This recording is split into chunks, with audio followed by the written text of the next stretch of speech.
Nasugatan ng isang lalaki matapos sumalpok sa gutter ang sinasakyan niyang motorsiklo sa Quezon City. Hinihinalang nakatulog ang rider habang bumabiyahe. Makibalita tayo kay Katrina Son. Sugatan ng isang lalaki matapos sumalpok ang sinasakyang motorsiklo nito sa gutter sa EDSA Corner GMA Drive pasado alas 10 kagabi. Conscious at nakakausap naman ang biktimang si Edmond Saglag. Yun nga lang, di raw niya gaanong maigalaw ang kanyang hita. Sobrang sakit din daw ng kanyang tuhod dahil sa tinamong sugat. Kwento niya. Hindi ko napansin yung nakagilid na pala ako. Sumabit ako doon sa may gutter. Alam ko napapikit din ata ako eh. Tapos pag sumabit na ako doon sa may gutter.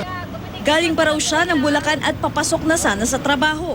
Ayon naman sa isa sa mga unang rumesponde sa lugar na si Andy Suarez. Nakita raw nila na nakahandusay na ang biktima. Malayo rin daw ito sa kanyang motor at tumalsik din daw ang suot nitong helmet. Agad din naman dumating ang ambulansya para madala sa ospital ang biktima. Nakabulagta yung tao, tapos yung motor niya nakabulagta rin doon. Ngayon yung ginawa namin, tinayo namin yung motor niya kasi tumatagas yung gas. Katrina Son, GMA News.